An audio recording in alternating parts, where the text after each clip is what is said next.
Baik, sebelumnya saya izin menyapa. Assalamualaikum warahmatullahi wabarakatuh, Abah. Waalaikumsalam warahmatullahi wabarakatuh. Ananda tiga. Alhamdulillah kita kemarin sempat bareng tanpa disengaja dari Qatar menuju Yordania ya Pak ya. Iya, satu pesawat kita. Iya Pak, betul sekali. Sebelumnya Pak, saya ingin bertanya, kaifa halukum ya sayyidi? Alhamdulillah bikhair. Sekarang jangan kalah dong sama Pak Anies. Kaifa halukum ya ayyuhat talaba? Alhamdulillahirabbil alamin. Kelihatannya cerah semua Pak mukanya ini, alhamdulillah. Iya, memang air dingin dan udara dingin itu mencerahkan. Bangun pagi ketemu air dingin langsung gitu, hilang semua ngantuk. Betul, padahal kalau teman-teman tahu, Pak Anies itu baru nyampe di bandara tadi malam itu jam 12. Jadi kami sampai, demi teman-teman semua, jadi setelah ini walaupun udara yang sangat dingin, tolong tatap terus Pak Anies. Kapan lagi kita tatap Pak Anies secara langsung ya kan? Nah, tatap terus, dengarkan, simak dengan seksama. Insya Allah tema yang sudah disiapkan panitia, ini tema yang sangat membawa berkah keberkahan bagi kita semua. Khususnya kita mahasiswa itu ada satu pepatah, yaitu agent of change, yaitu agen perubahan. Kita harus merubah, yaitu kita sebagai generasi Gen Z gitu ya, untuk menjadi generasi emas 2045 begitu. Langsung saja kami memberikan kepada Bapak Anies Rashid Baswedan, waktu dan tempat kami persilahkan. Terima kasih.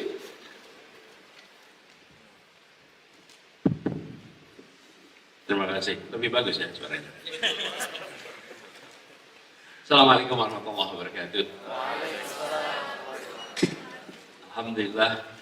Alhamdulillahilladzi arsala rasulahu bil huda wa dinil haqq liyudhhirahu 'ala dini kullihi wa kafa billahi shahida. Asyhadu an la ilaha illallah wa asyhadu anna Muhammadan abduhu wa rasuluh. Allahumma shalli wa sallim wa barik ala sayyidina Muhammad wa ala alihi wa ashabihi ajma'in.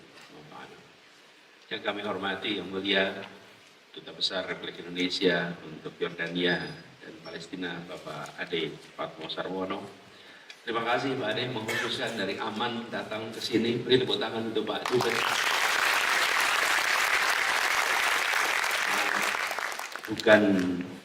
Bukan sesuatu yang sederhana untuk meninggalkan kota di hari kerja di saat semua berkegiatan. Terima kasih Pak Dubes. Kemudian kedua, Bung Moderator, Bung Andika dan teman-teman semua di sini, para mahasiswa yang sedang berada di pengasingan jauh dari tanah air, tapi yang jauh itu hanya badannya, hati dan pikiran selalu berada di Indonesia.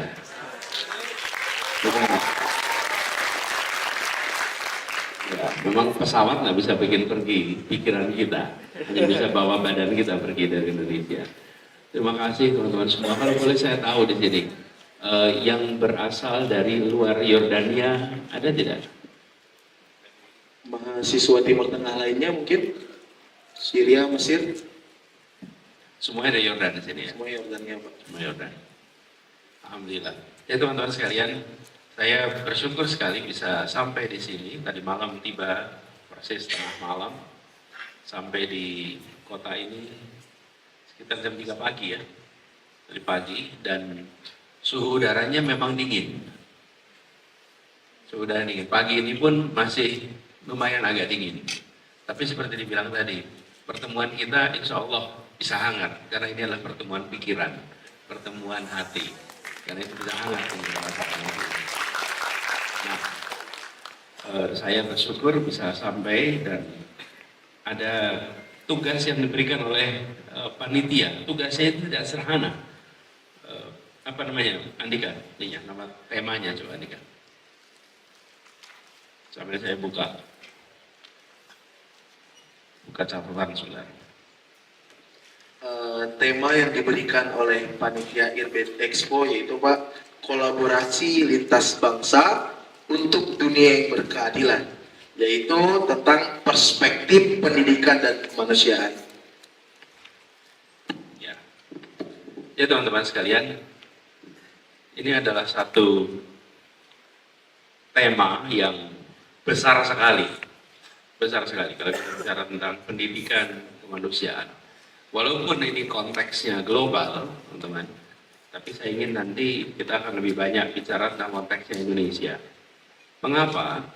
Karena ketika kita bicara tantangan global, maka pada saat yang sama sebenarnya kita bicara tentang tantangan Indonesia. Tantangan yang ada di global itu sama dengan tantangan di Indonesia. Bicara ketimpangan, di kita ini ketimpangan luar biasa. Ketika kita bicara tentang kualitas, disparitas kualitas, maka disparitas kualitas juga luar biasa. Nah, di awal saya ingin sampaikan catatan itu. Lalu kalau boleh tunjukkan slide ketiga.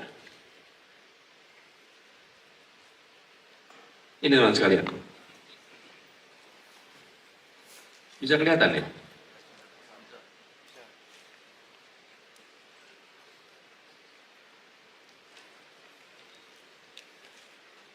Yang paling kanan adalah kenyataan yang sedang kita hadapi sekarang. Ada yang memiliki akses yang sangat tinggi, ada yang rendah dan ada yang di bawah. Yang kita sering lakukan adalah memberikan equality. Yang dibutuhkan adalah memberikan equity. Perbedaannya apa? Kalau memberikan equality, kita memberikan kesetaraan tanpa memperhitungkan latar belakang. Memberikan kesetaraan tanpa memikirkan situasi yang dimiliki oleh siswanya atau keluarga siswanya. Yang penting sama. Nah, equality ini sering kita temukan menghasilkan situasi seperti ini. Dari sisi penyelenggara negara sudah memberikan sesuatu yang sama nampaknya, tapi dampaknya belum. Kalau yang ini kita bicara tentang memberikan equity. Dalam pendidikan kita harus mendorong pendekatan ini. Tidak mudah, tapi ini yang harus kita dorong. Dan tantangan di Indonesia nanti kita diskusikan di dalam percakapan nanti. Bagaimana kita bisa memberikan akses yang setara agar mereka yang memiliki ketertinggalan akses itu pada akhirnya punya kesempatan yang lebih sama. Ini 3 urusan global. Coba ditunjukkan sebentar. Slide berikutnya 4.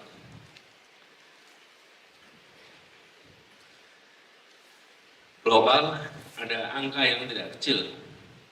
258 juta anak tidak bisa bersekolah.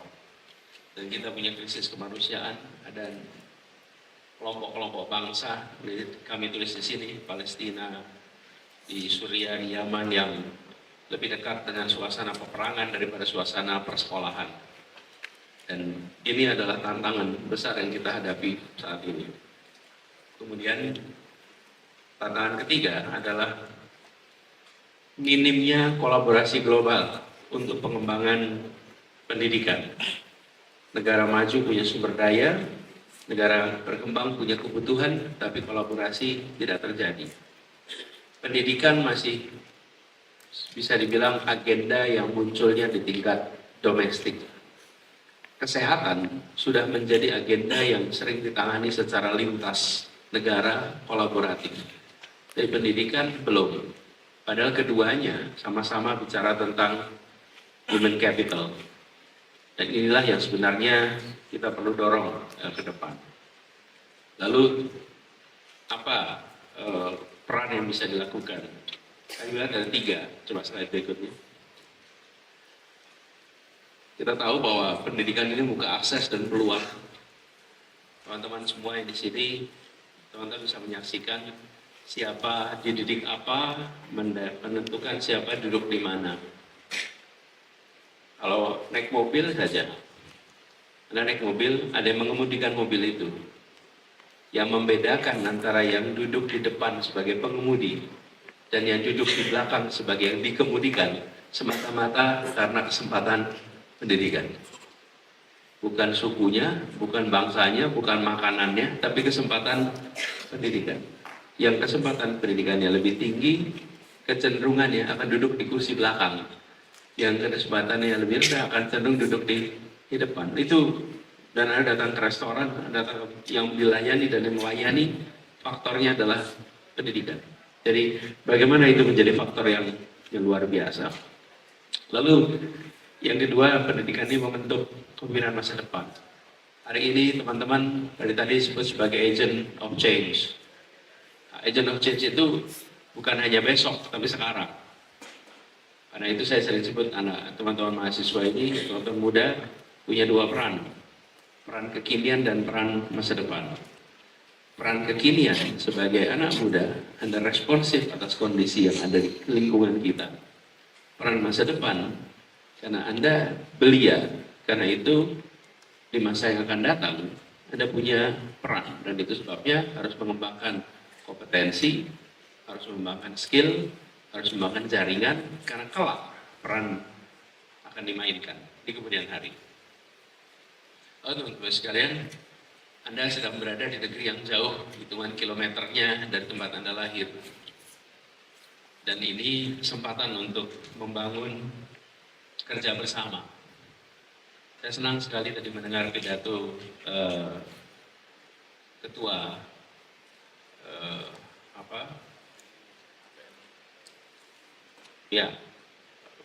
ketua panitia. Asro, mana Asro? Wakil Presiden. Wakil Presiden ya? Benar, Wakil Presiden.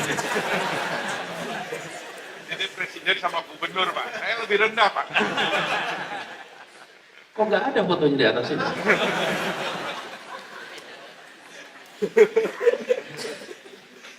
Itu nunggu ya keputusan MK ya.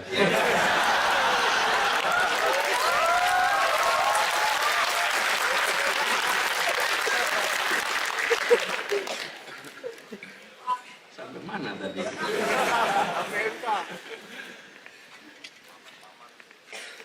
Jadi senang mendengar pidatonya. Kenapa? Karena tadi saya perhatikan dalam pidatonya menyebutkan tentang solusi untuk tantangan bangsa. Saya senang sekali mendengar itu. Kenapa? Karena banyak di antara kita ketika belajar ke negeri yang jauh, berpikirnya pulang mau menerapkan ilmu. Kita sedang tidak butuh orang-orang pulang menerapkan ilmu. Kita lagi butuh orang-orang pulang menyelesaikan masalah di Indonesia.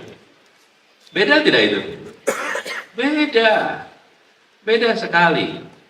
Kalau pulang menerapkan ilmu, ya dia nggak terlalu pusing itu di Indonesia jadi solusi apa tidak. Karena ilmunya mau diterapkan. Yang dibutuhkan adalah masalah di Indonesia perlu diselesaikan dengan ilmu yang Anda dapatkan. Kalau dalam bahasa Inggris ada istilah adopsi dan adapsi. Adoption sama adaption. Bedanya hanya huruf A. Kalau yang adoption, dia akan menerapkan. Kalau yang adaption, dia akan menyesuaikan apa yang menjadi kebutuhan. Nah, kita butuhnya yang memberikan solusi. Karena itu saya suka pidato-pidato yang tadi, karena itu relevan dengan kebutuhan yang ada di Indonesia. Boleh tepuk tangan.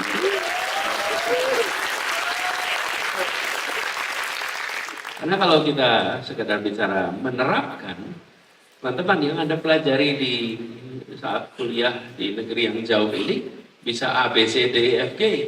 Ketika Anda kembali ke Indonesia, Anda ketemu dengan persoalan-persoalan yang perlu kombinasi. Kombinasi A, B tambah Z yang Anda nggak pelajari di sini. A, B tambah G yang nggak ada di sini. Jadi inilah teman-teman semua kenapa penting sekali. Nah, saya berharap selama, monggo Pak Dubes, sampai jumpa besok. Kita beri tepuk tangan untuk Pak Dubes.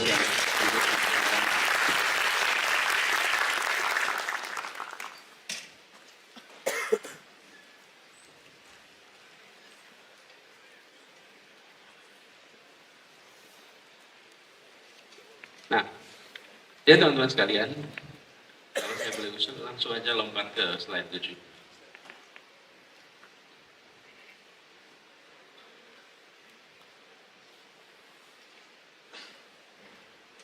Satu lagi.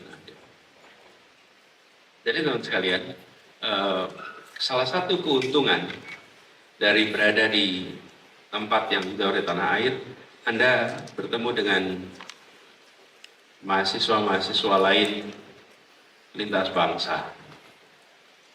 Karena itu, inilah kesempatan untuk bicara tentang 3 aspek ini bersama-sama. Agen perubahan global, gerakan sosial di kampus, dan juga solidaritas antar bangsa. Ini membutuhkan kemauan dari kita yang berada di kampus internasional untuk membangun jejaring internasional. Salah satu tantangan besar yang dihadapi oleh mahasiswa Indonesia yang berada di luar Indonesia adalah terlalu banyak bergaul dengan sesama mahasiswa Indonesia. Dan ini membuat ikhtiar membangun jejaring global tak selalu terdukung. Ada periode di mana jumlah mahasiswa Indonesia tidak banyak. Karena tidak banyak, kondisi memaksa mahasiswa untuk berteman, berjejaring dengan mahasiswa-mahasiswa lain dari berbagai wilayah. Tapi sesudah populasi mahasiswa Indonesia menjadi besar, ada kecenderungan untuk berinteraksinya hanya dengan sesama mahasiswa Indonesia. Karena itu, kami berharap sekali teman-teman yang sekarang sedang berkuliah di Yordan, teman-teman untuk mengembangkan jejaring itu. Nanti kalau sudah selesai pulang ke Indonesia, ketemu dengan semua orang Indonesia banyak sekali di sana. Anda pulang kampung nanti semuanya orang Indonesia di situ. Tapi mumpung Anda jauh dari kampung, bangunlah jejaring dengan mahasiswa-mahasiswa di luar Indonesia. Supaya apa? Supaya Anda nanti kiprahnya melampaui batas-batas geografis Indonesia. Sehingga Anda berkiprah di jajaran global. Agent of change-nya, kalau lihat di sini, untuk perubahan global, karena Anda bisa masuk di dalam orbit global, bukan saja orbit domestik. Jadi teman-teman sekalian, persoalan-persoalan yang kita hadapi domestik dan internasional, kalau bicara tentang pendidikan, tantangan tentang sosial hampir sama. Tapi kalau kita, teman-teman semua memiliki bekal untuk bisa berinteraksi di level global, maka teman-teman bisa mainkan peran itu bukan hanya di Indonesia, tapi juga di luar Indonesia sebagai wakil kita. Hal terakhir teman-teman, yang saya ingin sampaikan adalah terkait, ini udah boleh tutup. Hal terakhir yang saya sampaikan adalah terkait keberadaan kita di luar Indonesia.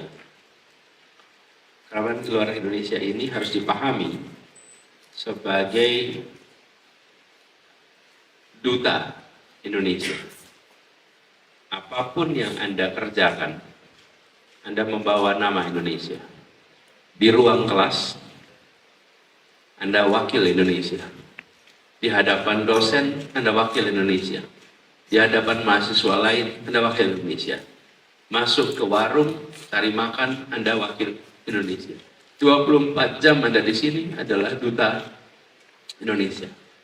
Karena itu, meninggalkan Indonesia untuk belajar maupun untuk bekerja tidak boleh dipandang sebagai meninggalkan tanah air, tapi harus dipandang sebagai membawa nama Indonesia di kancah internasional.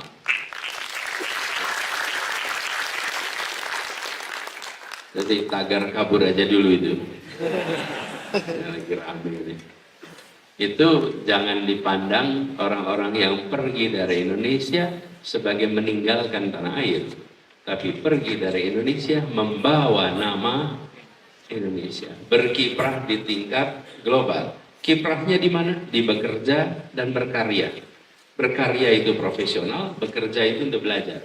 Tapi dua-duanya sama-sama membawa nama Indonesia. Dan teman-teman, kehadiran teman-teman itu akan meninggalkan bekas lintas waktu. Lintas waktu. Dan akan meninggalkan nama baik, bila yang dikerjakanlah baik, lintas waktu. Itu yang mahal dari kehadiran. Tidak itu sulit digantikan, teman-teman, dengan mesin PR.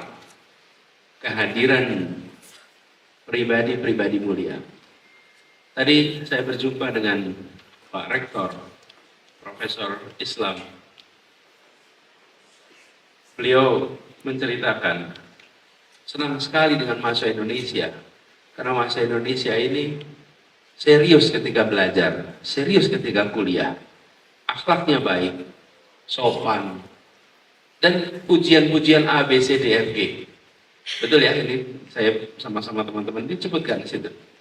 Teman-teman, itu adalah kontribusi Anda semua dalam membentuk persepsi publik tentang Indonesia di masyarakat di kampus ini.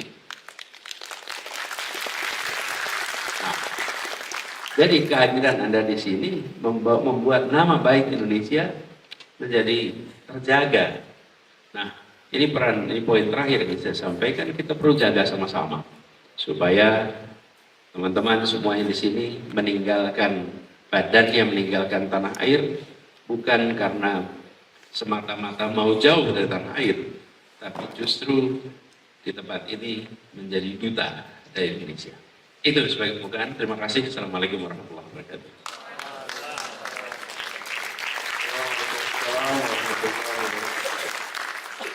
Baik, terima kasih Bapak Anies Rashid Baswedan atas pemaparannya di sesi talk show dan seminar kali ini di acara IRPIT Expo. Saya ingin menyimpulkan beberapa hal yang sudah disampaikan oleh Bapak. Yang pertama, kita sebagai mahasiswa itu adalah agent of change. Dan kita adalah bukan untuk generasi masa depan saja, tapi untuk saat ini dan masa depan. Sebelumnya, boleh menikmati kopi khas Jordan. Namanya Sada. Sada. Memang ada bunganya juga gitu. Spesial. Spesial. Iya. Edelweiss ini. Begitu. Selanjutnya tadi Pak Anies sempat menyebutkan tentang perbedaan equality, equity, dan reality.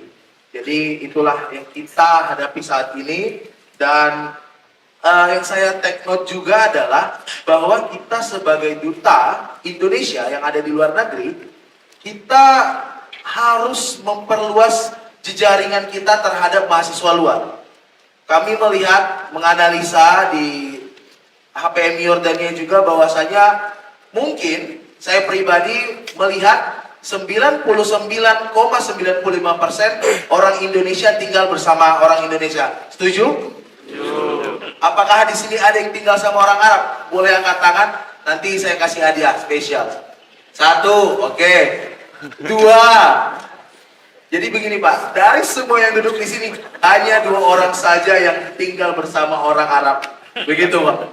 Jadi ini sudah sentuhan buat kita ya, untuk bukan hanya dari kamar saja, tetapi silahkan kita memperluas jejaringan kita untuk banyak komunikasi, memperluas komunikasi kepada teman-teman orang Arab kita. Saya pribadi jurusan sastra Arab, tapi punya teman orang Arab mungkin sekitar 30-50 saja. Sudah 2 tahun setengah di sini begitu.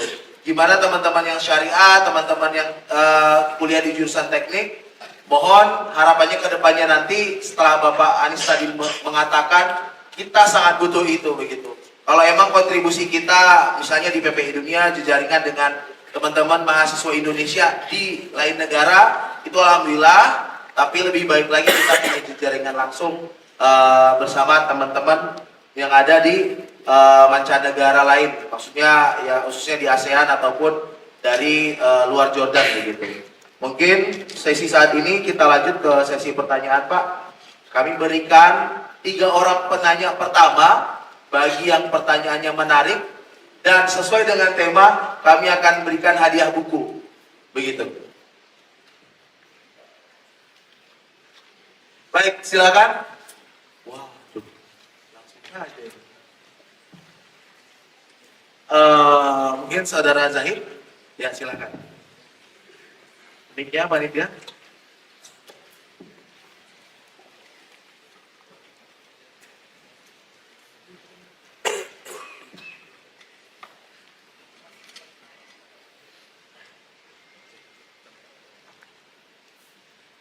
Cek.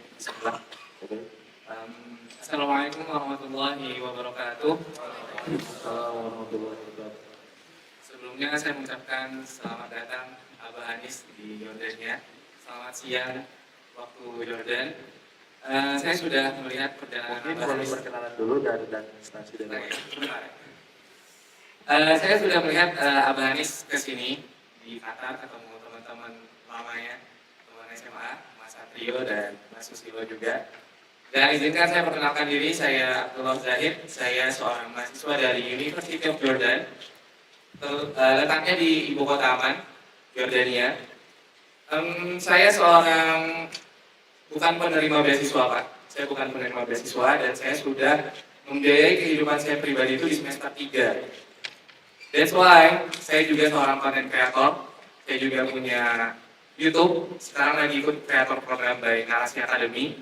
Dan yang ingin saya tanyakan adalah, seandainya nih Pak, Bapak melihat Anies Baswedan ketika mahasiswa dulu, nasihat apa sih yang paling terbaik buat Anies Baswedan ketika mahasiswa untuk masa yang akan datang? Itu yang pertama. Karena saya yakin gini Pak, ketika kita menjadi agen perubahan, itu otomatis kita harus merubah diri kita dulu. Dan pertanyaan yang kedua adalah, seandainya Pak, 10 tahun lagi, saya Zahid Syak dan Pak Anies Baswedan kita bertemu, dan ternyata saya bilang, Pak, ternyata Bapak salah soal ini. Kira-kira apa yang saya maksud? Terima kasih. Assalamualaikum warahmatullahi wabarakatuh.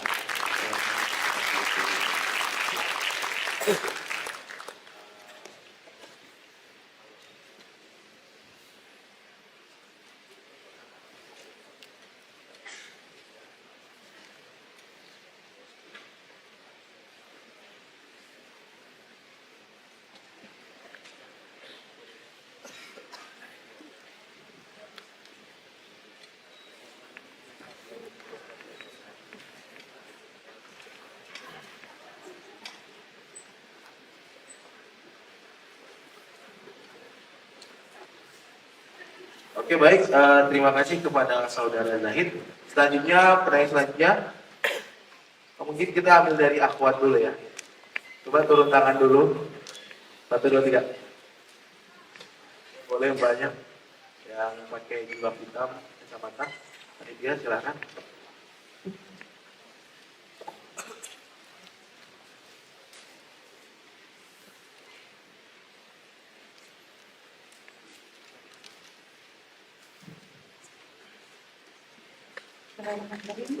Assalamualaikum warahmatullahi wabarakatuh. Waalaikumsalam warahmatullahi wabarakatuh. Oke, terdengar jelas. Bapak, izin bertanya. Perkenalkan dulu. Banyak negara berkembang, termasuk Indonesia, yang masih bergulat dengan tatanan kemiskinan. Mungkin lebih dekati lagi.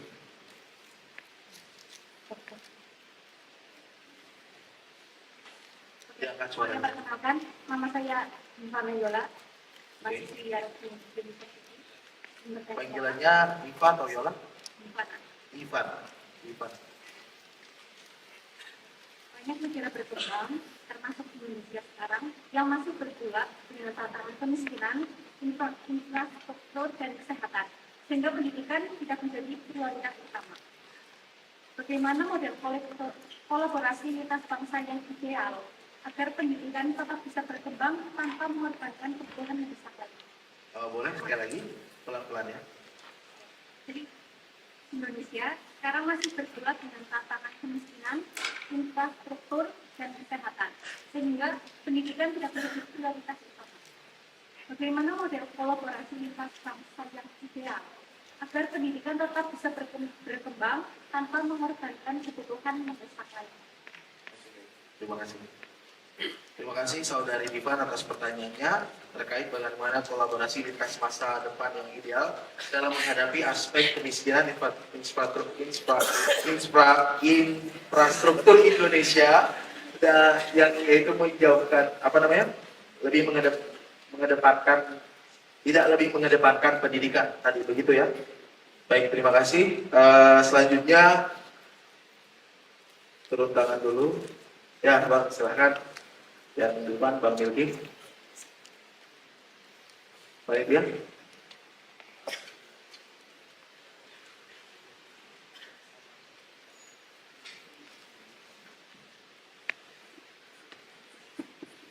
Oke, bismillahirrahmanirrahim. Assalamualaikum warahmatullahi wabarakatuh. Waalaikumsalam warahmatullahi wabarakatuh. Perkenalkan, nama saya Milky Rijal Ashari. Saya kebetulan memang alumni Yarmuk University, Pak, di tahun 2020. Alhamdulillah, saya mengambil doktoral di bidang pendidikan. Dan mungkin yang pertama untuk Yarmuk University dari Indonesia adalah saya. Alhamdulillah sejak 2018 saat saya masuk kuliah, saya membuat gerakan bernama yang kemudian kita sebut Tim Peduli, Gerakan Kerelawanan Mahasiswa Indonesia. Alhamdulillah saat ini dan alhamdulillah sejak tahun kemarin kami membawa keluarga Gaza bertemu dengan Bapak di rumah di Aman. Alhamdulillah. Ada dua hal yang ingin saya tanyakan, Pak. Yang ini mungkin jadi kegalauan saya sebagai seorang alumni dan mungkin ini juga sama seperti Bapak waktu dulu. Saat saya kebetulan memang alumni LPDP.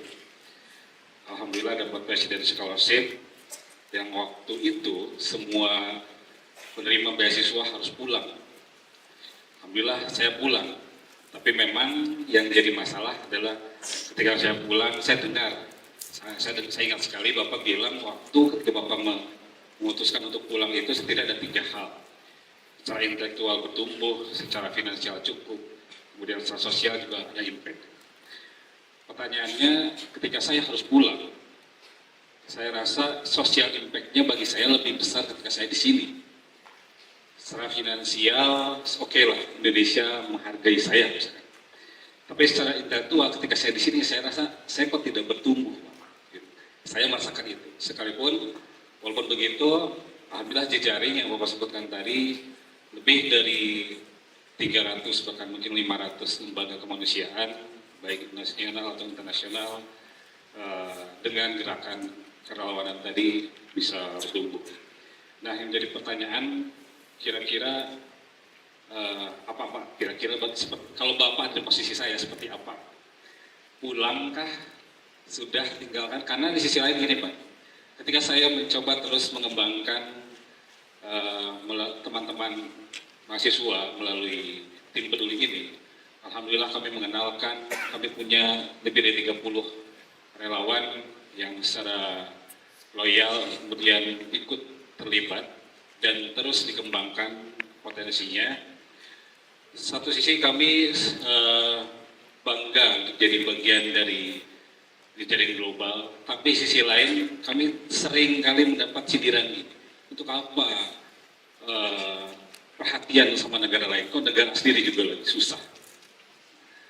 Tolong Pak kasih kami motivasi, kira-kira benarkah apa yang kami lakukan, atau sebenarnya kami seharusnya memang lebih peduli sama negara kita yang memang segala halnya sedang dalam masalah. Terima kasih.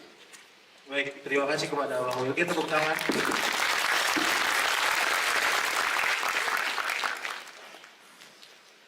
Baik, terima kasih.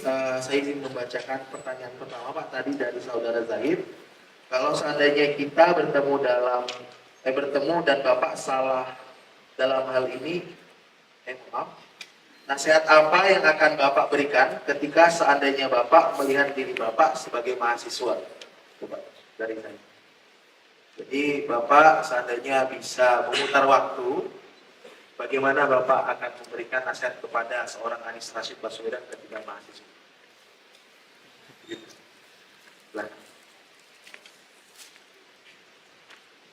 Ini pertanyaan susah atau gampang? Yang tanya mana tadi? Siap. Dari Universitas Jordan ya. Terima kasih sudah mengkhususkan datang jauh-jauh dari Aman ke kota ini. Terima kasih. Gini, kalau saya tengok kembali ya, mungkin saya akan menasehati untuk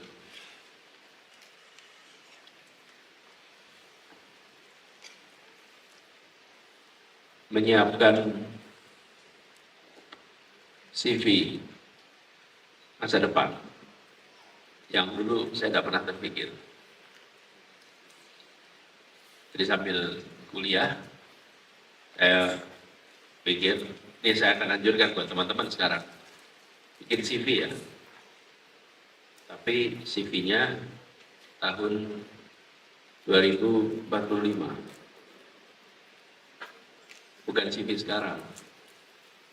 Tahun 2045 itu pertanyaan pertama, alamatnya di mana ya? 20 tahun lagi. Lalu paragraf pertama di CV itu kan tentang diri kita. Deskripsikan diri kita di tahun 2045 itu seperti apa ya? 20 tahun lagi.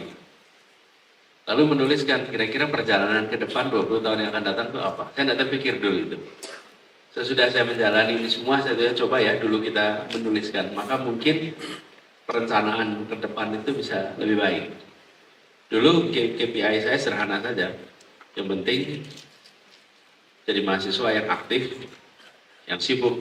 Dan saya sampai sekarang selalu katakan, kalau Anda jadi mahasiswa dan waktunya longgar, maka Anda sebenarnya sedang menghadapi masalah. Jadi kalau Anda punya waktu longgar, you are in problem. Kalau Anda sibuk, nah itu Anda berada di jalur yang benar. Apapun kesibukannya. Lalu, yang saya tidak terbayang itu membuat rute. Nah, saya usul pada teman-teman di sini, bikinlah CV. Itu kalau boleh saya berikan advice, bukan sebagai apa-apa, sebagai orang yang pernah melewati Anda lebih dulu gitu, dibandingkan teman-teman semua di sini. Itu ya kira-kira yang pertama. Yang kedua, teman-teman, ini perubahan teknologi ini luar biasa, teman-teman. Bukan belajar teknologinya, tapi jadi pembelajar lah. Pembelajar itu dua, mempelajari dan menghentikan yang dipelajari, mengubah yang dipelajari. Ini titip teman-teman. Banyak di antara kita jadi pembelajar, mau belajar yang baru, tapi tidak mau meninggalkan yang lama. Tidak mau meninggalkan yang usang, tidak mau meninggalkan yang keliru. Nah, padahal pembelajar itu punya dua sifat itu. Nah, jadi saya usul teman-teman, karena perubahan yang terjadi begitu cepat, punya implikasi yang luar biasa. Saya usul untuk memberikan perhatian pada karakter pembelajar. Yang kedua, teman-teman, kebanyakan di kita, di umat Islam, punya kelemahan dalam proses pembelajaran. Di sekolah-sekolah kita, di madrasah, di perguruan tinggi, yaitu kemauan dan kemampuan berpikir kritis. Kritis. Kemauan dan kemampuan berpikir kritis. Itu harus diakui lemah. Padahal, kemampuan berpikir kritis ini menjadi hulunya dari proses pencarian ilmu. Karena kemampuan berpikir kritis itu membuat kita muncul dengan pertanyaan-pertanyaan. Pertanyaan-pertanyaan itulah yang memantik pencarian pada ilmu, pencarian pada hikmah, memburu kitab. Kenapa? Karena ada pertanyaan. Pertanyaan itu nggak muncul kalau tidak ada kemauan berpikir kritis. Nah, inilah yang menurut saya usul untuk dikembangkan. Kenapa saya usul dikembangkan? Karena belum tentu institusi pendidikan tempat kita berada memberikan nilai yang baik berdasarkan kemampuan berpikir kritis. Seringkali angka yang tinggi itu karena kemampuan untuk melakukan imitasi. Bukan melakukan kemampuan berpikir kritis. Apa yang saya maksud dengan imitasi? Anda belajar sebuah kitab, nanti Anda ingat-ingat isinya, lalu nanti akan diuji seberapa sama jawaban Anda dengan isi bukunya. Nah, kalau itu Anda diuji kemampuan imitasinya. Apalagi kalau dicek seberapa hafal Anda dengan apa yang tertulis di buku itu. Itu kemampuan imitasi. Nah, kalau imitasi, silahkan aja pakai alat ini menggantikan imitasi itu. Alat ini bisa merekam itu semua. Tetapi yang tidak bisa digantikan oleh alat ini, walaupun AI mencoba, adalah kemampuan berpikir kritis. Nah, ini yang lemah. Dan di umat kita ini lemah. Sekolah-sekolah kita minim memunculkan kemampuan berpikir kritis sebagai salah satu indikator utama keberhasilan. Padahal dari kritis itulah timbul pertanyaan. pertanyaan macam-macam. Dari pertanyaan itulah timbul kreasi. Dari kreasi itulah timbul inovasi. Itu hulunya adalah kemampuan berpikir kritis. Ini salah satu hal yang saya usul, teman-teman, menjadi perhatian amat serius. Saya mendapatkan rangsangan soal berpikir kritis itu justru di fase sesudah masa mahasiswa. Sesudah itu, dalam proses pendidikan memunculkan banyak situasi di mana berpikir kritis ini menjadi penting sekali. Nah, ini mudah-mudahan jadi salah satu faktor yang diperhatikan. Gitu ya jawaban pertanyaan pertama. Yang kedua. Terima kasih Pak Anies atas jawaban pertama dari saudara Zain tadi. Selanjutnya pertanyaan dari saudari Ivana Yola dipanggil Ivan. Pertanyaannya, bagaimana kolaborasi lintas masa depan yang ideal dalam menghadapi aspek kemiskinan infrastruktur di Indonesia yang tidak lebih mengedepankan pendidikan?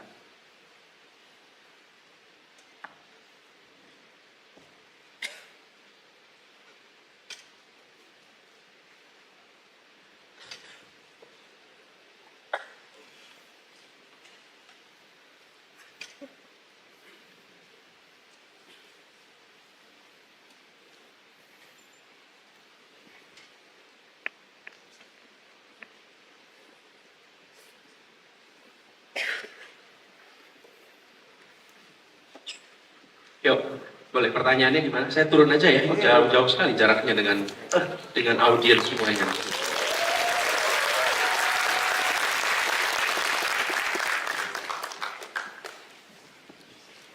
Rasanya bukan kayak diskusi tapi kayak pentas.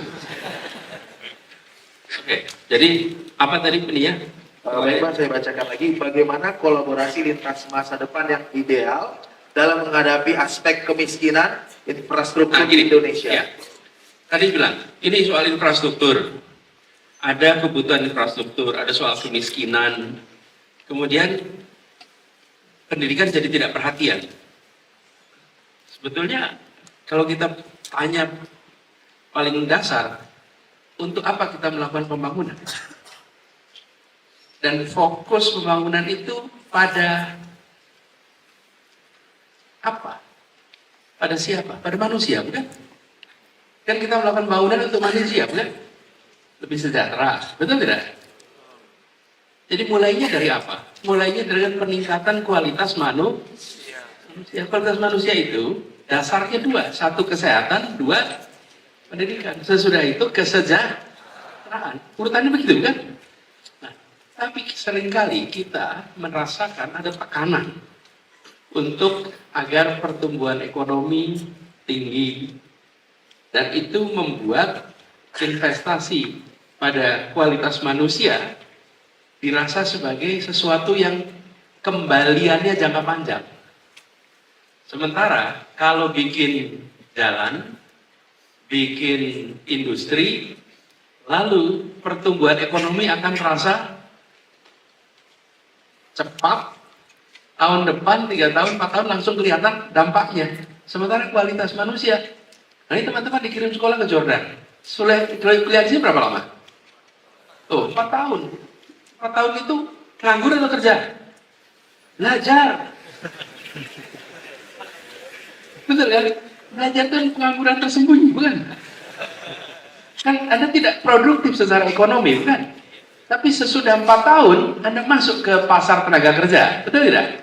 Di situ Anda kemudian berkarya, karyanya menghasilkan pertumbuhan ekonomi.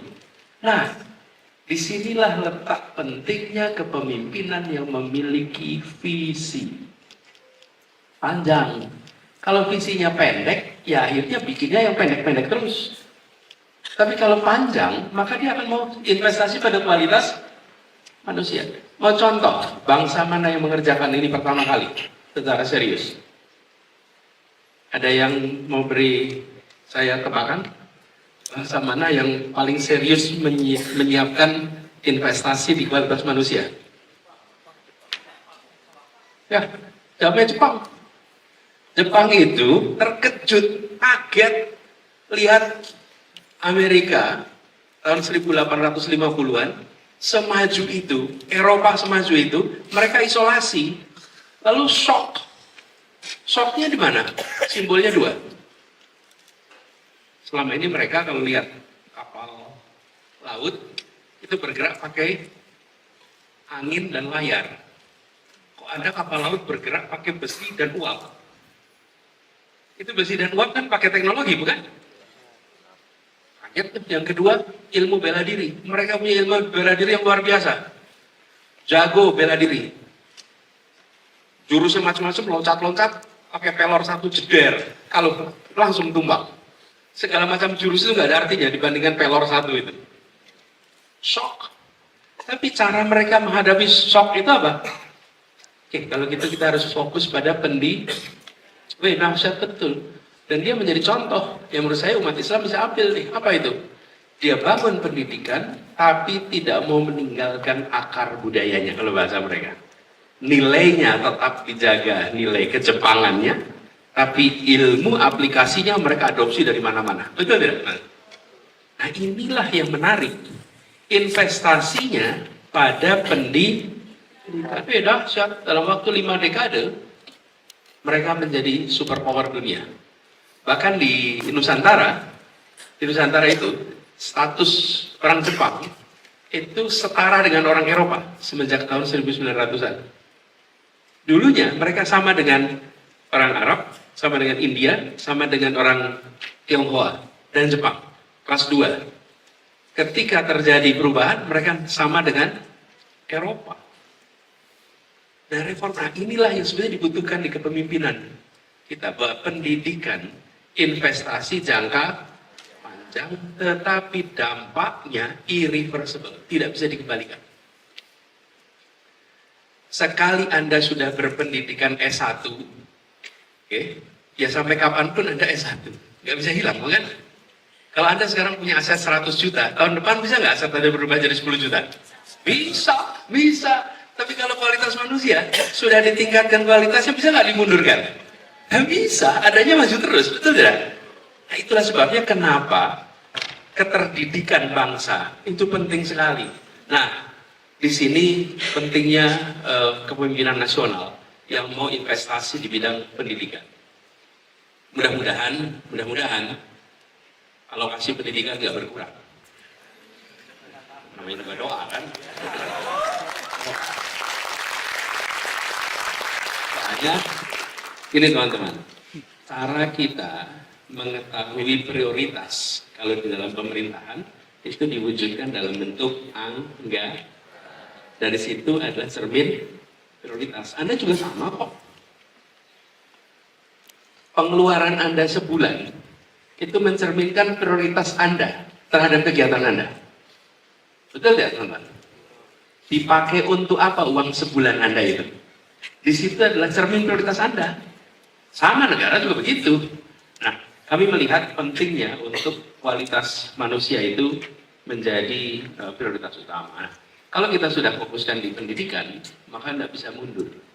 Kita punya PR besar sekali teman-teman soal pendidikan ini. Serius PR besar. Tadi saya sampaikan ngobrol dengan Pak Rektor. Harus jadi prioritas. Kenapa? Karena tiap tahun anak masuk SD kelas 1 jumlahnya banyak. Ada yang mau tebak nggak? Berapa anak masuk SD kelas 1 tiap tahun? Tebak aja. Namanya juga tebakan. Kan bukan jawaban, tebakan. Makanya tebak boleh. 1000 apa? Ya pastilah di atas 1000. Gimana? Masa 100? Kita ini penduduknya 270 juta lebih. Jadi kira-kira masuk SD berapa? Ya pasti di atas 1000. Masuk Jakarta aja ya 1000. Betul sih, cuman kurang betul itu. Kritis ya. Imadullah. Good answer. Di atas 1000. Yang lebih dekat lah gitu. Ya, berapa? Berapa? 30 juta per angkatan. Wah ya kebanyakan. Nah kalau 30 juta, satu SD itu udah 210 juta, bukan? Jangan kebanyakan. 16.000 siswa. Satu angkatan se-Indonesia. Se-Indonesia masuk SD kelas 1 berapa? 20 sampai Jadi jumlah anak SD kita 20 juta kali 6 kelas. 120 juta, kebanyakan. SD-nya kebanyakan. 5,6 juta. 5,6 juta masuk SD. Ya. Dari kelas 1. Sekarang pertanyaan kedua. Tepat nih. Yang lulus SMA berapa? Per tahun. Kan masuknya 5,6. Lulusnya berapa? 3. Ini tepat aja. Untuk Anda bayangin. Waduh. Ya pasti kurang dari 5. Tapi berapa?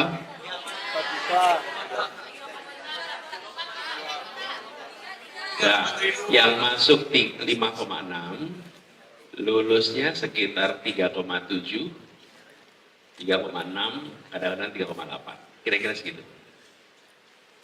Artinya apa? Ini kalau Anda ingat masuk SD. Ingat ya masuk SD ya dulu ya? Anda termasuk yang lulus SMA kan? Coba Anda ingat-ingat, teman SD sekelas Anda, siapa yang nggak lulus SMA? Banyak. Per tahun, sekitar 1,8 sampai 2 juta anak pernah SD kelas 1, tidak pernah SMA kelas, tidak pernah lulus SMA. Biarkan itu berjalan 10 tahun, maka kita punya 20 juta orang yang pernah SD, nggak pernah SMA. Itulah problem kalau kita nggak ngurusin pendidikan. Caranya gimana ya, nambah jumlah SMP, nambah jumlah SMA, bener nggak? Nah itu, kalau itu butuh uang tidak? Butuh. Memang bisa bikin SMA pakai imajinasi? Nggak bisa, khayalan nggak cukup. Jadi teman-teman, poin yang saya sampaikan menyangkut pertanyaan tadi, kita harus memberikan investasi pada pendidikan lebih serius. Kalau saya kasih tugasnya sederhana, setiap bupati wali kota tidak boleh anak dulu masuk SD kelas 1 tidak selesai kelas 12. Gimana caranya? Anda urus sendiri tiap kabupaten di kota. Karena itu urusannya bupati, bukan? Urusan wali kota, bukan urusan pemerintah pusat. Itu dari nanti pemerintah pusat berikan. Tapi kalau itu tidak dibereskan, mau kita bangun jalan, mau kita bangun pabrik, mau kita bangun jembatan, ini yang jumlah anak pernah SD kelas 1 nggak pernah kelas 12 itu banyak sekali. Itu saudara-saudara kita semua. Nggak punya masa depan yang sama nantinya. Ingat gambar yang tadi, equity dan ini kita butuhin tuh. Nah, mereka yang pada tertinggal itu yang berdukungan. Jadi, menurut hemat saya, malah justru harus ada investasi di pendidikan agak serius. Supaya kita bisa menang di dalam kompetisi ke depan, dan kita bisa membereskan soal ketimpangan. Karena ketimpangan itu harus diselesaikan dengan target. Gitu ya. Tadi mana yang tanya tadi? Makasih tanya, good questions. Terima kasih kepada Bupar. Bung Milky. Namanya bagus, Milky. Saya pernah punya keluarga namanya Milky, artinya milik kita. Anak. Gini,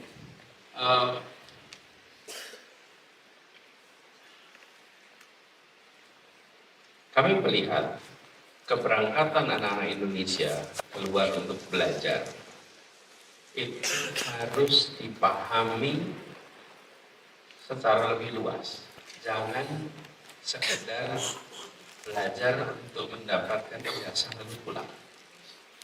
Jadi kalau saya memandang, makanya saya selalu sampaikan kalau sudah kuliah selesai jangan pulang, cepat-cepat. Bekerja dulu, berkarya dulu. Karena kita membutuhkan anak-anak Indonesia yang belajar keluar atas nama bangsa kita untuk pulang dengan jejaring yang luas, dengan pengalaman yang banyak. Jadi pulangnya ke Indonesia itu dapat pengetahuan plus. Tapi kalau hanya keluar untuk belajar lalu diharuskan pulang, maka tidak tepat. Karena itu menurut saya kontraknya yang harus direvisi. Kenapa? Menyalahi kontrak itu juga salah. Jadi saya juga nggak mau menganjurkan teman-teman LPDP menyalahi kontrak. Jangan. Tapi menurut saya kontraknya harus direvisi. Memberikan ruang. Dan apabila memang bisa bekerja ke sana, mungkin ada porsinya. Sebagian dari yang didapatkan itu diberikan untuk beasiswa juga. Misalnya nih, Bung Milky, sesudah selesai di sini lalu bekerja. Boleh tidak 25% gajinya untuk beasiswa juga? Boleh, kalau itu masukin kontrak. Jadi Bolmingnya ambil keputusan, saya mau bekerja, 25% dipotong untuk apa? Untuk beasiswa di kelas saya. 30%. Jadi pengaturannya itu membuat mereka yang belajar keluar itu dapat lebih banyak untuk dirinya dan untuk Indonesia. Jadi itu yang untuk apa ya, beasiswa. Lalu yang kedua terkait dengan berkarya. Kalau saya melihat hari ini bangsa kita malah kekurangan orang Indonesia yang aktif di badan-badan internasional. Kita kurang sekali. Nama orang India banyak, orang Jepang banyak, dari Cina banyak, tapi dari Filipina banyak. Tapi begitu dari Indonesia masuk di lembaga-lembaga internasional, jumlahnya gak banyak. Kita ini jago kandang semua. Jadi kalau ada orang namanya Milky dan bisa jadi jago di tempat orang lain, atau jago tandang, nah kita dukung itu. Itu baik. Dan jangan terlalu khawatir tentang apa kata orang. Apa kata orang hari ini, itu jangan terlalu jadi pikiran. Kita ini kadang-kadang kalau ada yang mau maju ditahan-tahan. Gitu. Menurut saya, jangan. Justru tempatkan Anda mewakili Indonesia, mengisi kekurangan orang Indonesia di sana. Yang dikerjakan di Indonesia ada banyak. Tapi bila Anda bisa mengerjakan internasional, maka membawa nama baik internasional. 2 hari lalu saya kirim tweet, apa kemarin ya? Atau Anda punya Twitter nggak? Maaf, saya nggak punya ya.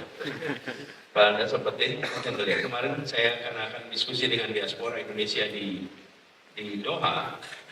Saya membuat serial. Serialnya apa?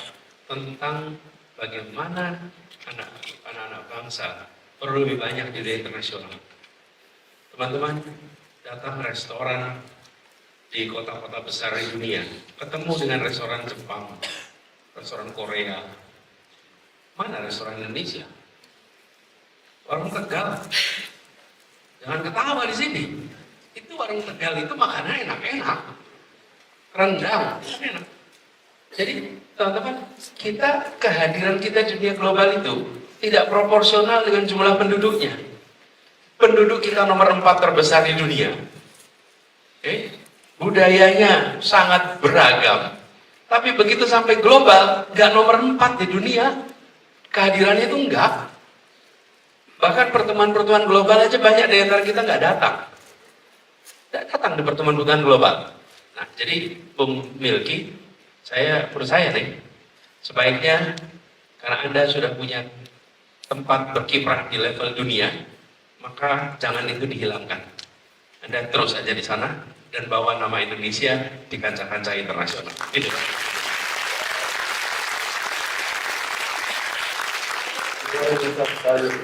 Terima kasih Bapak. Mungkin karena sesi kita pada siang hari ini dari pagi sampai jam 2, mungkin 3 orang penanya lagi gimana Pak?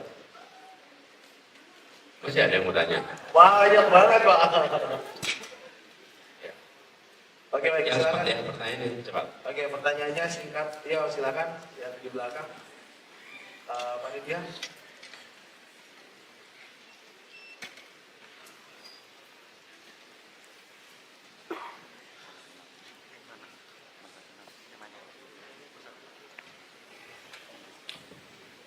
Perkenalkan, nama saya Muhammad Ali Muhammad, mahasiswa magister dari University of Jordan.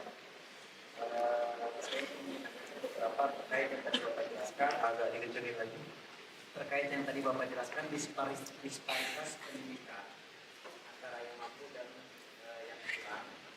Dan yang kedua, sehubungan dengan ini banyak juga terjadi feudalisme dalam pelajaran agama. Jadi terutama di Indonesia Pak, karena di Indonesia masyarakat sosialnya mungkin sangat mengagumkan sekali ketokohan, terutama tokoh agama. Terkadang bukan terlihat, memang ada beberapa pembelajaran itu mungkin sedikit kasar ya Pak ya. Maksudnya otoritas pendidikannya itu atau feodalisme dalam pendidikan agama itu terlihat sekali di Indonesia. Nah itu bagaimana mengatasi feodalisme yang ada atau yang banyak tersebar di sosial masyarakat Indonesia. Dan ini juga sehubungan dengan disparitas yang ada, itu juga sangat berkaitan. Jadi bagaimana menurut Bapak untuk mengatasi hal tersebut? Baik, terima kasih Saudara Rinalha. Mungkin satu pertanyaan lagi. Ya, silakan ya, Tuan. Ini yang belah.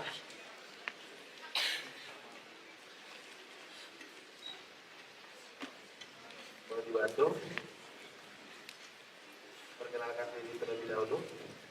Assalamualaikum warahmatullahi wabarakatuh. Waalaikumsalam warahmatullahi wabarakatuh. Perkenalkan, nama saya Agnia Afifah. Saya merupakan mahasiswa baru dari University of Jordan. Wah, baru ya.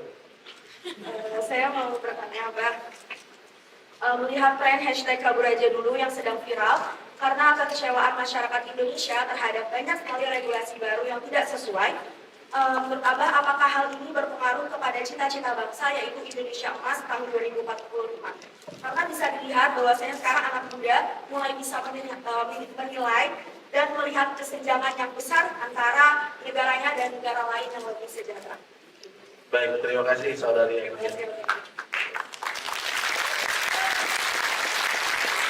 Tadi pertanyaan dari Saudara. Ya. Silakan.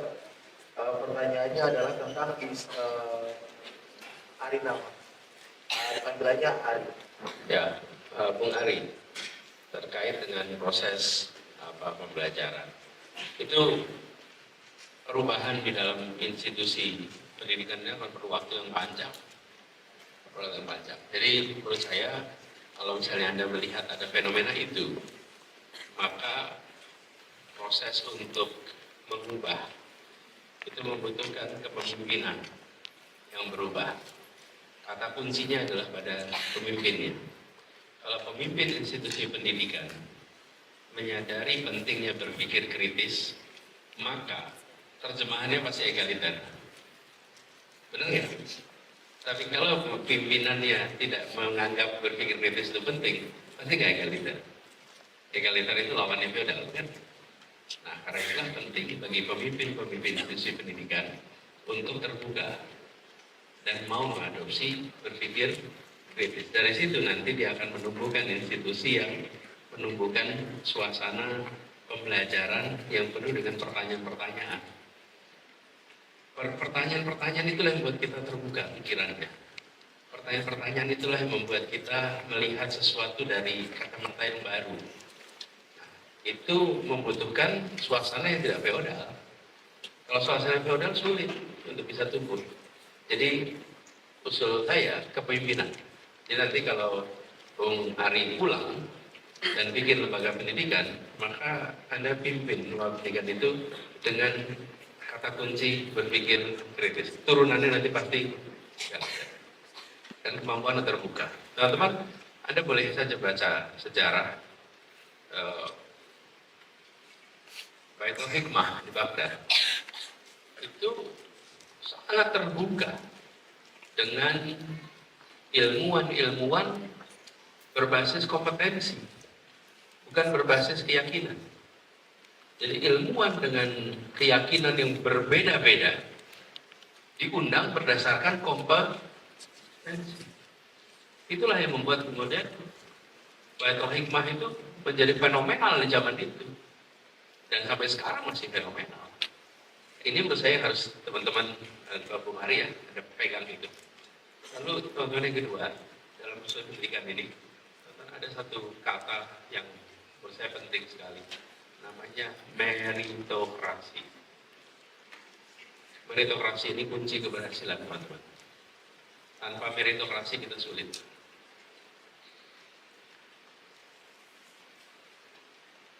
Kalau ada MTQ, tingkat nasional, internasional, sering nggak Korea kita menang? Sering. Kok bisa? Kok bisa? Karena dikirim atas nama Indonesia berdasarkan meritokrasi. Betul tidak? Olimpiade Science, sering nggak kita menang? Menang. Kenapa? Ya karena diseleksi berdasarkan merit. Kita ini kalau pakai meritokrasi jagoan. Tapi kalau nggak pakai meritokrasi kalahan kita. Panjat tebing. Nomor 1 bukan? Itu pakai apa? Merito. Nah, ini memberikan kita satu hal yang menarik. Meritokrasi itu penting. Dan meritokrasi itu mengantarkan pendidikan pada kemajuan. Sayangnya di kita, kemampuan kolaborasi kita masih belum tinggi. Kemampuan bangsa kita untuk kerjasama itu belum tinggi. Sehingga hampir semua jenis yang pakai kerja kelompok, kita belum pernah menang. Jarang sekali menang. Jarang sekali berhasil. Kenapa? Karena kita sulit kerja. Kemampuan kerjasama kita belum tumbuh. Dan banyak yang tidak pakai meritokrasi. Saya pernah ngalamin, saya jadi gubernur di Jakarta. Terus ada pembentukan tim sepak bola U berapa. Itu banyak sekali yang titip orakannya, yang titip anaknya, yang titip macam-macam. Titip untuk dimasukkan ke dalam tim. Dan padahal pembentukan tim itu kan harusnya meritokrasi, bukan? Masa titipan?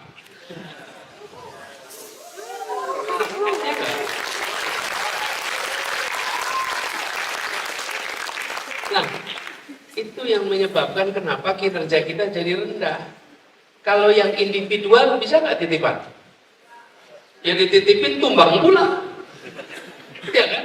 Karena individual. Tapi kalau kelompok, nah di sini sering terjadi. Ya sudah, 7 meritokrasi, 4 titipan.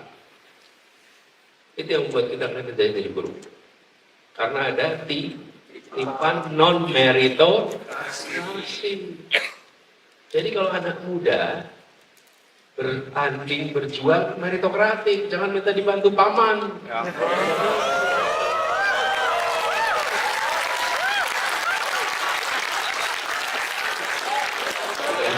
Meritokrasi itu penting. Saya sering ngomong soal sepak bola. Dia bilang titipan itu ada itu gitu. Titipan itu ada. Ternyata bukan cuma sepak bola ya titipan. Ternyata ada juga yang lain. Gitu. Nah,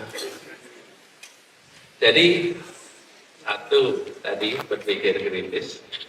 Kedua adalah meritokrasi. Kalau itu ada, maka kita akan punya suasana di pendidikan kita yang lebih baik. Terus yang kedua, tadi soal Bung Andika, apa lagi sibuk apa? Yang kedua apa tadi pertanyaan? Yang kedua, mohon maaf. Melihat hashtag kabur aja dulu, apakah hal ini berpengaruh pada cita-cita bangsa di tahun 2045 nanti, Pak? Enggak. Hashtag itu akan, kalau menurut saya bukan pada hashtagnya, tapi pada kita harus serius. Menurut saya hashtag ini memberikan warning kepada kita semua. Warningnya apa? Anak muda itu peduli dengan republik ini. Dengan hashtag itu mengirimkan pesan tentang kepedulian. Kepedulian sekaligus wawasan global. Bahwa kesempatan berkarya itu ada di mana saja. Tadi saya katakan, ketika Anda memilih berkarya di luar Indonesia, maka itu harus dipandang sebagai Anda membawa Indonesia ke kancah internasional. Bukan meninggalkan tanah air karena problem di tanah air, tapi Anda membawa nama Indonesia. Termasuk Anda yang sedang kuliah di sini. Anda sedang kuliah di sini itu karena Anda sedang membawa nama Indonesia di kancah global. Jadi warning atas situasi yang sedang kita hadapi, bahwa di luar sana ada kesempatan. Tapi juga anak-anak muda yang memilih untuk berkarya di luar, ketika memilih untuk bekerja, maka tempatkan itu sebagai bawa nama Indonesia. Nah, PR di kita masih banyak. PR kita masih banyak. Dan teman-teman harus sadar, tidak semua orang punya opsi untuk bisa berada di luar Indonesia. Banyak di antara kita yang tidak punya opsi itu. Banyak teman-teman yang mungkin lulus SMA, pengen kuliah juga di Yordan, tapi nggak bisa berangkat. Betul tidak, teman-teman?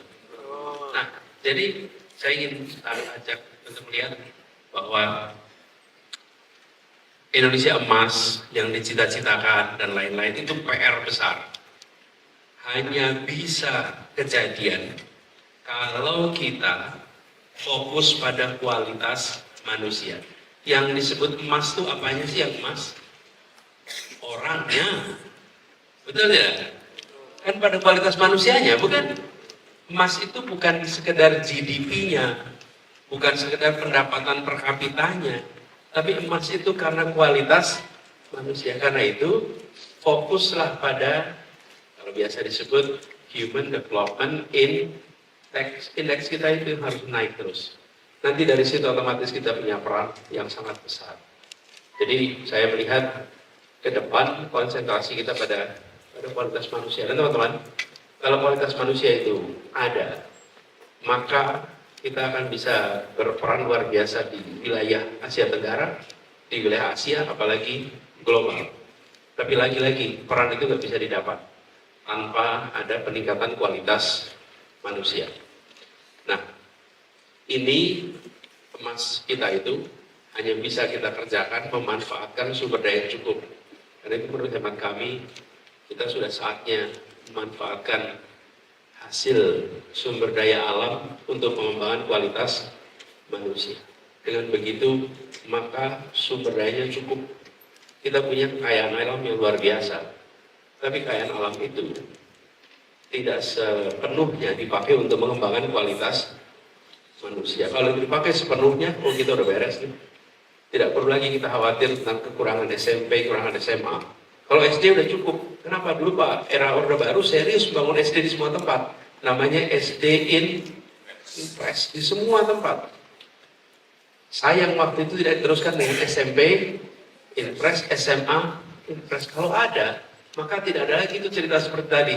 5,6 juta masuk SD, 3,6, 3,7, 3,8 yang lulus SMA. Kenapa? Karena bentuknya nggak lagi piramid. SD-nya bawah banyak, SMP-nya sedikit, tapi bentuknya rata. Kalau rata, tenang kita. Karena semuanya dapat kesempatan. Ini dari mana? Membutuhkan sumber daya yang nggak sedikit. Karena itulah kekayaan alam kita harus dipakai untuk sini. Itu membutuhkan perubahan mindset. Bahwa kekayaan terbesar bangsa kita itu bukan pada alam, tapi pada manusia. Itu mindsetnya. Begitu ya jawabannya. Terima kasih. Baik, terima kasih saudara Bidangnya. Dan tepuk tangan untuk Bapak Adi Masud. Mungkin langsung saja Pak kepada seluruh penanya kami persilakan untuk maju ke depan dan Yang tanya dapat buku. Gitu. ya Udah boleh. ya Maju silakan. ke depan. Saudari Diva, saudari Andrea, saudara Arinal, saudara Milky dan juga saudara Zahid kami panggil untuk menuju ke depan untuk diberikan hadiah langsung.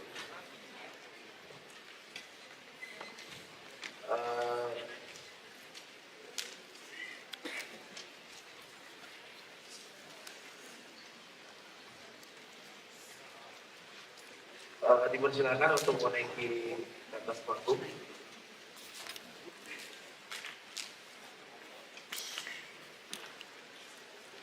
Silakan.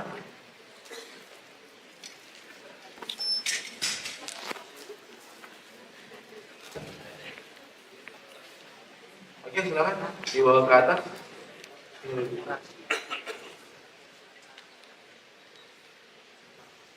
Saya mau tanya aja statistik aja sebentar. Teman-teman yang berada di sini, yang berlatar belakang pendidikan berangkat ke sini, yang latar belakangnya pondok pesantren atau gantangan? Mayoritas ya. Oke, terima kasih. Yang latar belakangnya bukan pondok pesantren atau gantangan? Oke, turun lagi. Yang belajarnya di bidang agama Islam dan turunannya, angkat tangan. Oke, turun lagi. Yang bidangnya non pendidikan Islam dan turunannya, angkat tangan. Yang tinggi tangannya, biar kelihatan. Jadi memang mayoritas bidangnya banyak bidang keagamaan ya di sini. Oke, sip, makasih.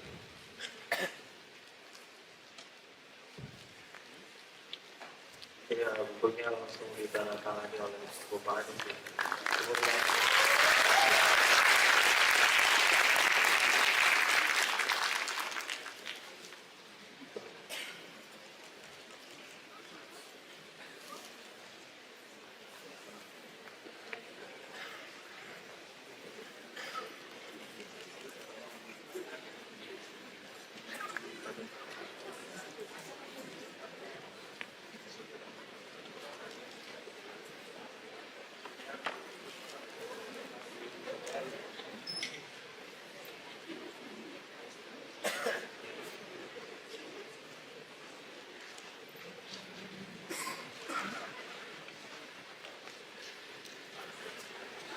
mungkin boleh dijelaskan nanti Pak, kenapa nama bukunya Menangkan Indonesia? Ya. Silakan.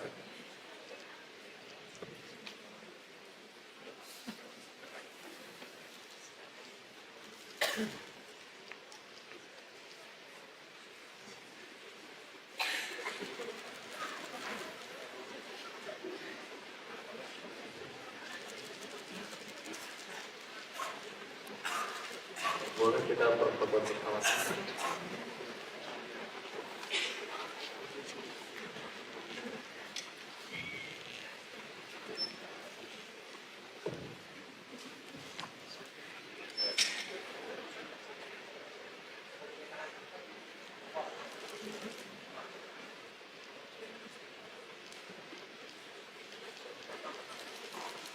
Baik, terima kasih kepada seluruh peserta.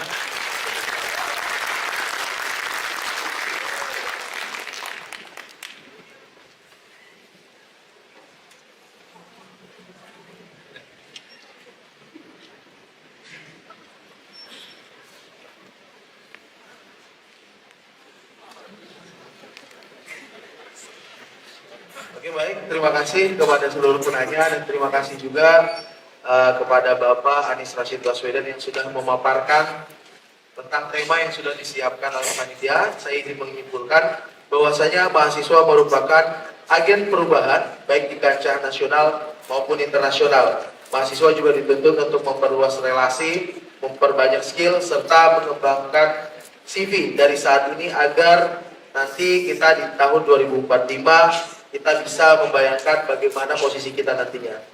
Dan yang terakhir, kita sebagai mahasiswa internasional pergi dari Indonesia bukan justru kita meninggalkan bangsa, akan tetapi justru kita yang akan menjadi duta serta agen perubahan. Mungkin cukup sekian dari kami atas pemaparan tentang tema yang sudah disiapkan panitia, yaitu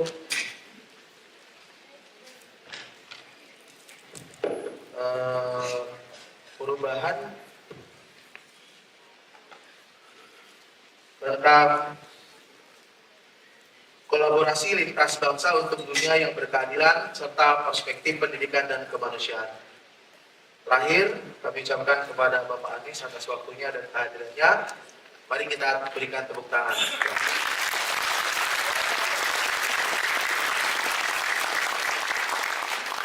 Terima kasih. Selanjutnya acara kami serahkan kepada narasumber. Baik, terima kasih banyak.